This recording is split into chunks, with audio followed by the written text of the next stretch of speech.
পর আমাদের কি কি আছে? আমাদের জান আছে, আমরা চলাফেরা করতে পারি, আমাদেরকে মানতে হবে, আমাদেরকে বিশ্বাস করতে হবে যে আমাদের জান আছে, আমরা চলাফেরা করি, মানে আমাদের একদিন মৃত্যুবরণ করতে হবে। মহান আল্লাহ রাব্বুল আলামিন পবিত্র কোরআনে কথা বলেছেন, যারা জান আছে প্রত্যেকটি নাফসকে মৃত্যুর স্বাদ গ্রহণ করতে হবে, প্রত্যেকটি নাফসকে মৃত্যুর স্বাদ গ্রহণ করতে হবে। আমরা যদি বলি না আমরা মৃত্যুবরণ করবো না, আমরা যদি বলি না আমরা মৃত্যুবরণ করবো না, তবে আল্লাহ আমাদেরকে এত সুন্দর দেহ দিয়েছে, এত সুন্দর বডি দিয়েছে, তবে আমাদেরকেও আবার মৃত্যুবরণ করাবে। এটাই বাস্তব। যারা নাফস আছে, যারা জান আছে,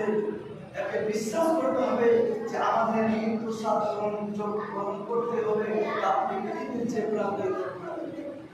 আপনি পৃথিবীর যে প্রান্তে থাকেন না কেন, আপনাকে মৃত্যুর স্বাদ গ্রহণ করতেই হবে। নবী মুহাম্মদ রাসূল সাল্লাল্লাহু আলাইহি ওয়াসাল্লাম তিনাকে মৃত্যুর স্বাদ গ্রহণ করতে হয়েছে। আমরা তো তার উম্মত, আমাদেরকে মৃত্যুর স্বাদ গ্রহণ করতে হবে। আমাদের জান আছে, আমাদেরকে মৃত্যু মরতেই হবে, এটা আমাদের বিশ্বাস করতে হবে। আমরা মুসলমান, আমরা পৃথিবীর যে প্রান্তে থাকি না কেন, আমরা যদি চিন্তা করি আমরা কাছের ঘর তৈরি করব, আমরা যদি চিন্তা করি আমরা বড় বিল্ডিং তৈরি করব, ঘরের ভিতরে লুকিয়ে থাকবো, আমাদেরকে কেউ দেখতে পারবে না, আমাদের কাছে আশ্রয় পৌঁছতে পারবে না। আপনার ভুল ধারণা। আমাদের জানা আছে, আমাদেরকে মৃত্যুর স্বাদ গ্রহণ করতে হবে।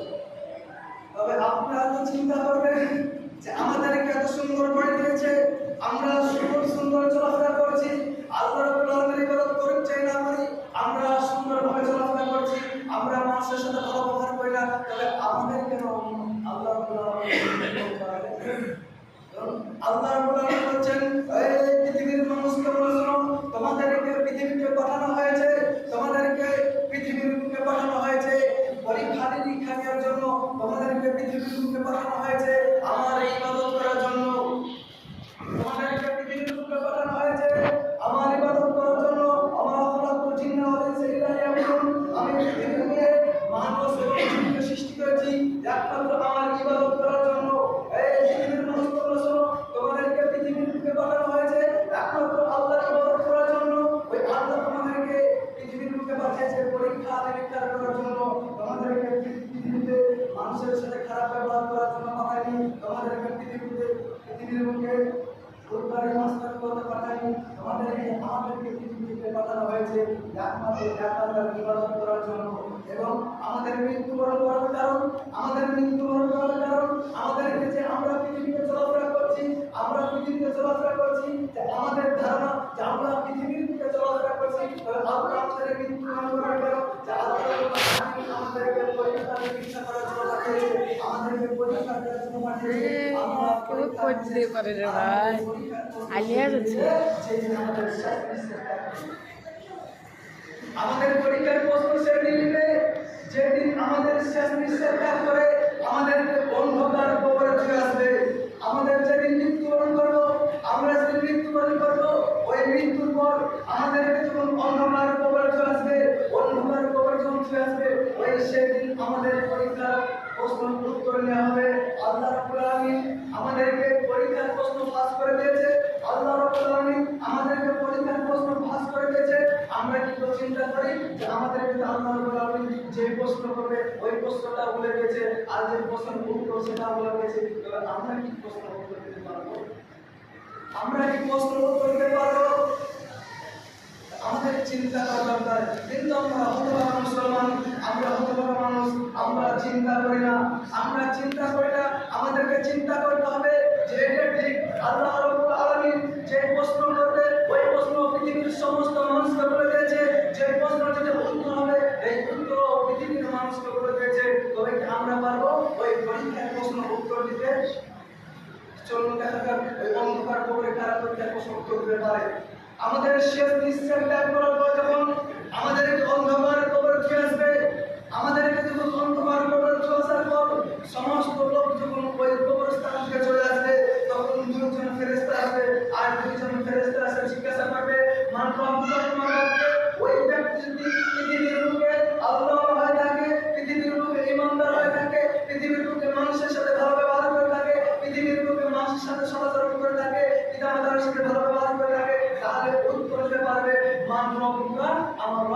আল্লাহ তিনাকে দ্বিতীয় প্রশ্ন করা হবে মানব তোমার নবীকে ছিল কি করবেন আমার নবী হযরত মুহাম্মদ সাল্লাল্লাহু আলাইহি ওয়াসাল্লাম তাকে আবার প্রশ্ন করা হবে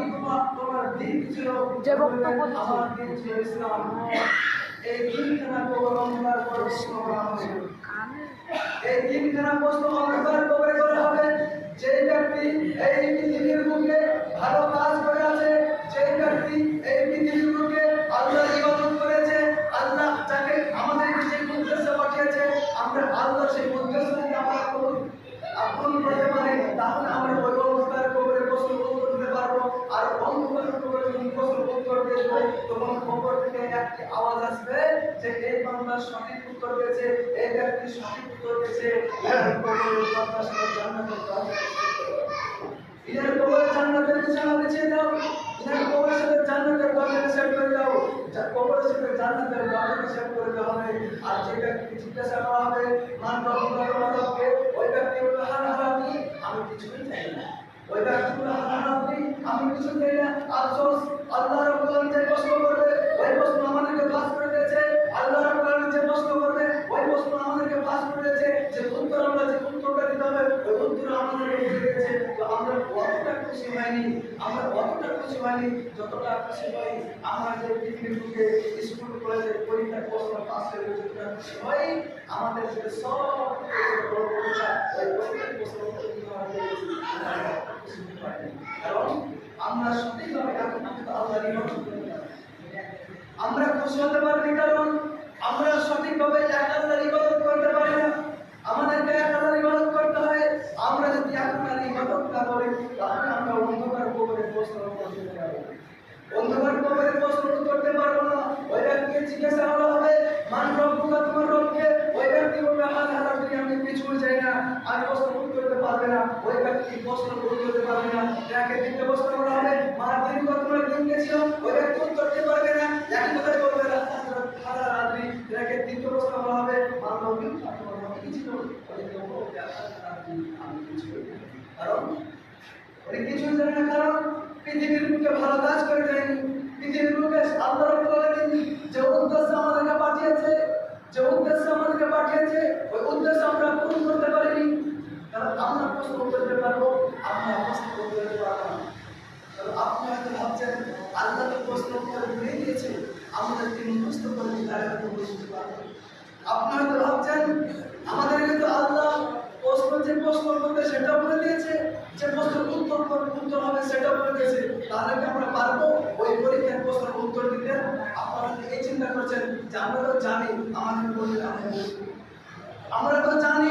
আমাদেরকে তো প্রত্যেক সপ্তাহে আলেম জালসাতে আমরা শুনছি যে আল্লাহ রাব্বুল আলামিন অন্ধকার কবরে আমরা যাব ফেরেশতাকে আমাদেরকে এই তিনখানা প্রশ্ন করা হবে আমরা এই তিনখানা প্রশ্ন আমরা জানি আমরা বলে দেব এই সময় আল্লাহ ইবাদত করতে প্রশ্ন করতে আপনি যতই মুখস্থ করেন না কেন আপনার মুখে প্রশ্ন উত্তর করাবে না একটি উদাহরণ দিলে হয়তো বুঝতে পারবেন যে পরীক্ষার প্রশ্ন মুখস্থ করে দেবে যে আল্লাহ রাব্বুল আলামিন ফেরেশতাকে যে প্রশ্ন করবে ওই প্রশ্ন উত্তর মুখস্থ করে দিলে আমরা পারবো আল্লাহর ইবাদত করে দিতে পারবো একটি মাতার সন্তানকে প্রত্যেকদিন গালি ক্লাস করে যে তুই যে একটি করে ভাত খাচ্ছিস তোর অন্ধকার করে কি প্রশ্ন করবো আল্লাহর ইবাদত করিস না তুই যে ভাত খাস কাজ করিস না তো কবরে প্রশ্ন উত্তর দিতে পারবি তো ওই ছোট্ট বাচ্চাকে যখন প্রত্যেক একই কথা বলে গালি ক্লাস করে ওই লোকটি ওই ছোট্ট বাচ্চাটি ইমাম সাহেব কাছে মাদ্রাসার ইমাম সাহেব কাছে গেছে বলছে ইমাম সাহেব যে কবরে যে তিনখানা প্রশ্ন করা হবে ওই প্রশ্ন সহ উত্তর আমাকে রেখে দেন তো ওই ছোট্ট বাচ্চাকে প্রশ্ন সহ উত্তর রেখে দিয়েছে তারপরের দিন যখন আবার ওই কথা বলে গালি ক্লাস করেছে তুই কি কবরে প্রশ্ন করতে পারবি ওই ছোট্ট বাচ্চাটি আমার সামনে বলছেন মা রব্বুকা আমার আল্লাহ মা দিনুকা আমাদের ইসলাম মা নবীকা আমার মুহাম্মদ আর মা বলছে হায় আফসোস আমার জীবন প্রশ্ন উত্তর শিখেছে আমার কি হবে তা আপনাকে বলি আপনারা যতই চিন্তা করুন যে আমি তো প্রশ্নের উত্তর জানি আমি প্রশ্নের উত্তর দিয়ে দেবো আমাকে ফেরেশতা প্রশ্ন করবে আমি চটপট করে প্রশ্ন উত্তর দেব, জি ওই দিন আপনার মুখ থেকে প্রশ্ন উত্তর বলা হবে না, ওই দিন আপনার মুখ থেকে প্রশ্ন উত্তর বলা হবে না, প্রশ্ন উত্তর ওই ব্যক্তির মুখ থেকে বলা হবে যে ব্যক্তিকে আল্লাহ রাব্বুল আলামিন আমাদেরকে আল্লাহ রাব্বুল আলামিন যে উদ্দেশ্য নিয়ে পাঠাচ্ছে, আমরা যে উদ্দেশ্য পূরণ করতে পারি, আমরা যদি আল্লাহর ইবাদত করতে পারি, আমরা যদি মানুষের সাথে ভালো ব্যবহার করতে পারি, আমরা যদি পিতামাতার সাথে সদাচরণ করতে পারি, তাহলে আমাদের মুখে আমাদেরকে মুখস্থ করতে হবে না, আমাদেরকে বলতে হবে না, আমাদের মুখে আপনি লেগে ভালো যাবেন। করে আর যে ব্যক্তি পৃথিবীর মুখে ভালো কাজ করবে না, তার মুখ কেউ বাড়াবে না, তার মুখ কেউ বাড়াবে হালকা বাড়বে, আমি কিছুই জানি না। যখন ওই ব্যক্তি পরীক্ষার প্রশ্ন উত্তর দিতে পারবে না, যখন ওই ব্যক্তি পরীক্ষার প্রশ্ন উত্তর দিতে পারবে না, তখন অন্তর থেকে একটি আওয়াজ আসবে, ইয়ার প্রশ্ন সঠিক হয় নাই, ইয়ার প্রশ্ন সঠিক হয়নি, ইয়ার জাহান্নামের দরজার সাথে কবরের দরজাকে সেট করে দাও, ইয়ার কবরের জাহান্নামের বিছানা বিছিয়ে দাও, এর কবরের সাথে জাহান্নামের আপনার যে ব্যক্তি প্রশ্ন উত্তর দিতে পারবে না, ওই ব্যক্তির কবরের দরজা এবং জাহান্নামের দরজার সাথে সেট করে দেওয়া হবে। অন্ধকার কবর এত ভয়াবহ, অন্ধকার কবর এত ভয়ানক। আমাদের মৃত্যুর পর আমাদের জান আছে, আমাদেরকে মরতে হবে, আর মৃত্যুর পর আমাদের অন্ধকার কবরে যেতে হবে। আমরা যদি প্রশ্ন উত্তর দিতে পারি তাহলে আমরা কামিয়াব, আর যদি প্রশ্ন উত্তর দিতে না পারি তাহলে আমরা হতভাগা, আমাদের যে ব্যক্তি প্রশ্ন উত্তর দিতে, যে ব্যক্তি কবরে বাস করতে পারবে, যে ব্যক্তি কবরে বাস করতে পারবে, ওই নিশ্চিত কিয়ামত এবং জান্নাতে দুটো বাস করে জান্নাতে প্রবেশ করতে পারবে। আর যে ব্যক্তি কবরে বাঁধা হয়ে যাবে, যে ব্যক্তি কবরে ধরা খেয়ে যাবে, ওই ব্যক্তি আফসোস বাস করতে পারবে না। আল্লাহ রাব্বুল আলামিন যদি দয়া হয়, আল্লাহ রাব্বুল আলামিন যদি দয়া হয়, জান্নাত পেয়ে গেলে জান্নাতে আল্লাহ রাব্বুল আলামিন। কিন্তু যে প্রশ্ন উত্তর দিতে না পারে তাহলে তার হতভাগা, তার আফসোস করা ছাড়া কিছুই করার নাই, তার আফসোস করা ছাড়া কিছুই করার নাই। আমাদেরকে আল্লাহ রাব্বুল আলামিন বলে দিয়েছেন যে পৃথিবীর বুকে তোমরা ভালো কাজ করো, পৃথিবীর বুকে আমার ইবাদত করো, আমি যে উদ্দেশ্য নিয়ে পাঠিয়েছি তোমরা সেই উদ্দেশ্যকে পূরণ করে আমার কাছে আসো, আমি আল্লাহ তোমাদের জন্য জান্নাত রেখেছি। আর যদি আমার উদ্দেশ্য পূরণ করে না আসো, আমার ইবাদত যদি পূরণ করে না, আমার ইবাদত না করে আসো, তোমরা যদি মানুষের ভালো ব্যবহার করে না আসো, তাহলে তোমাদের জন্য রয়েছে জাহান্নাম। আমাদের মৃত্যুর পর যে তিনটি স্থান রয়েছে তার প্রথম স্থান হলো কবর, আর দ্বিতীয় নম্বর স্থান হচ্ছে কিয়ামত। দ্বিতীয় নম্বর স্থান হচ্ছে কিয়ামত। ওই কিয়ামতের মাঠ এত জটিল ও কঠিন জায়গা, ওই কিয়ামতের মাঠ এত জটিল ও কঠিন জায়গা। ওই কিয়ামতের দিন একটা দিন হবে এই পৃথিবীর 50,000 বছরের সমান। কাল কিয়ামতের দিন একটা দিন হবে এই পৃথিবীর 50,000 বছরের সমান। আপনি ওই দিন যখন যাবেন, আপনি কিয়ামতের দিন যখন আপনার জীবনের যতটা বছর পৃথিবী কাটিয়েছেন, আপনি হিসাব করেন আপনার বয়স আপনি যে পৃথিবীর 50 বছর 60 বছর কাটিয়ে গেলেন, আর কাল কিয়ামতের দিন হবে 50,000 বছরের সমান। আপনি ওই দিনে যদি আপনি হিসাব করেন যে আমি পৃথিবীর কম মিনিট বেঁচেছিলাম, খুব বেশি হলে 2 থেকে 3 মিনিট হবে, খুব বেশি হলে 2 থেকে 3 মিনিট হবে। আর ওই 50,000 বছরের সময় দিনকাল কিয়ামতের মাঠ হবে। আমরা পৃথিবীর মানুষ, ওই কিয়ামত সারা পৃথিবী তামার জমিন হয়ে যাবে। ওই কিয়ামতের দিন সারা পৃথিবী তামার জমিন হয়ে যাবে। মানুষ সব কিয়ামতের দিন ওই তামার জমিন একত্রিত হবে। সূর্য মাথার উপরে আসবে, ঘামে হাঁপুড়ে থাকবে, মাথার মগজ করে কাউরে কান্দে বেড়াবে, আর ওই ঘামে কাউরে ঘামে হাঁটুতা, কাউরে ঘামাবে কোমরটা, এরকম হাঁটুতে থাকবে। যে যতটা পাপ করেছে সে ততটা পাপ করে